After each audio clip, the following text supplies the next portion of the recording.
we really start the internet revolution in the 1980s.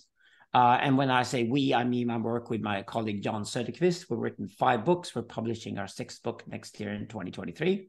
They're all available in English if you want to read them. But what we do in our work, Söderqvist and I, is that we try to understand the relationship between human beings and technology.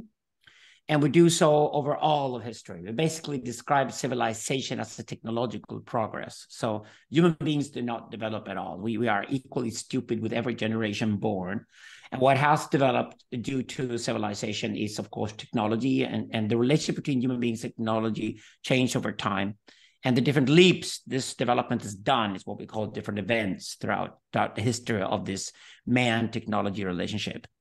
What is happening with the internet revolution is that everybody has access to computers around the world. We all have smartphones and laptops. This revolution is also going towards zero cost, meaning that the internet itself wants more members to be part of it. Therefore, it's pushing everything down towards a zero cost, meaning that billions of people are now connected directly one another around the world. Now, this means that none of these computers is isolated any longer. What happened in the 1980s was that all computers became connected with one another, turning them all into one giant computer. And it's this one giant computer where also satellites are a great help, because the satellites now connect all these different networks around the world into one giant network. It is this one giant computer that we call the global empire. And this was the title of our 2nd book that we published in 2003. And the argument goes like this: what is truly imperial is technology itself. It is technology that's driving towards empire, in the sense that's also global empire these days, because technology has no interest in borders. For technology, it's actually a lot more beneficial that everything could be connected with everything else. And say you got a huge data cloud, for example. A data cloud will become even more powerful if it merges with another data cloud.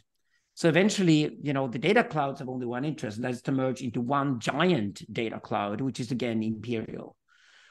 This ironically is happening while we human beings are becoming more tribal than ever. And we go back to our fundamental roots. We all came out of Africa 40,000 years ago. There was a long period in history for about 140,000 years, we expect, where an original nomadic tribe, we call the sociant, was formed. We're going back to the form of the sociant, meaning that we're very comfortable between clan size of 150 people and up to tribal size of about 1,500 people at most.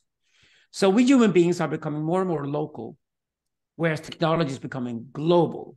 And it's important to understand that it's technology itself is going towards a global empire.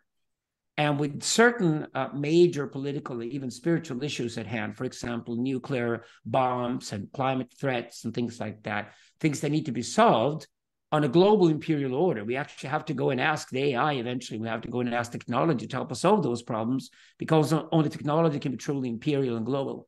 Whereas we as human beings will increasingly go more local. We call this, we will go into different subcultures. Some of them will be territorial, for example, like nation states or city states. Other communities will just be online digital communities. For example, you've heard about network states and other forms of network organizations. But our expectation is that human beings will increasingly become tribal, whereas technology will be global.